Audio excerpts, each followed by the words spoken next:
তার কোনো দৃষ্টি আকর্ষণ করে আসলে এই সন্ত্রাসকে হাতিয়ে তার কতদিন রাখবে উনি স্বামীর মতো একটা সন্ত্রাসকে।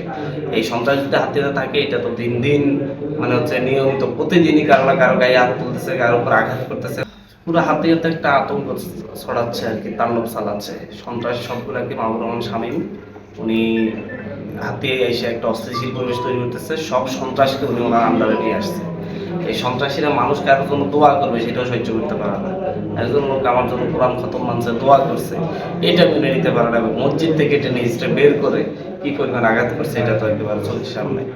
এখন আসলে প্রশাসন, সরকার কি করতেছে এটা সরকারের দৃষ্টি আকর্ষণ করে, তার কোনো দৃষ্টি আকর্ষণ করে আসলে এই সন্ত্রাসকে হাতিয়ে তার কতদিন রাখবে উনি স্বামীর মতো একটা সন্ত্রাসকে। এই সন্ত্রাস যদি হাতিয়ে থাকে এটা তো দিন দিন নিয়মিত প্রতিদিনই কারো না কারো গায়ে হাত তুলতেছে, কারোর উপর আঘাত করতেছে, মানুষজনকে নির্যাতন করতেছে। নির্বাচনে হেরে গিয়ে উনি যেন সাধারণ ভোটারদের উপর, সাধারণ মানুষের উপর তার ঝাল মিটাচ্ছে। তো আমি এই যে হান্নান সাহেবের ভোট করছিলাম, দল করছিলাম, এরপর আমি 2 খতম কোরআন শরীফ হান্নান সাহেব এমপি হওয়ার আমি মানি।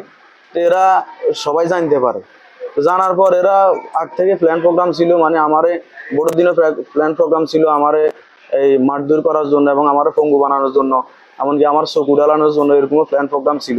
তারপর আমি নিজেরা সেভ করিনি, ভোটের দিনও তারা 30 জন আমার ঘরের আশেপাশে ছিল, কিন্তু আমি বের হইতে পারিনি, এটা এলাকার সবাই জানে। তো সর্বশেষ গতকাল রাতে আমি তারাবির নামাজ পড়াই বাহির হয়েছি। পড়াই বাহির হওয়ার পরে দেখতেছি এই প্রায় 20-25 জন মানুষ আসতেছে, লাঠি ছোড়া হাতে, রান্দা হাতে, অস্ত্রশস্ত্র আছে। তারপরে আমি তাড়াতাড়ি আসি, আমি আমার মসজিদের রুমের ভিতরে ঢুকে যাই। এরা আমারে সেখান থেকে বাহির করি, মসজিদের ভিতরে রুম থেকে বাহির করি আমারে এই রাস্তায় এনে মারধর করছে এবং আমার 40,000 টাকা দামের একটা ফোন নিয়ে নিছে। এরপরে মসজিদের 24,000 টাকা ছিল, মসজিদে কাজ চলে, 24,000 টাকা আমার মানি ব্যাগ ছিল, ওইটা নিয়ে গেছে। আর আমার অ্যাপাচি 4V একটা গাড়ি ছিল, ওইটাও হেরা নিয়ে গেছে।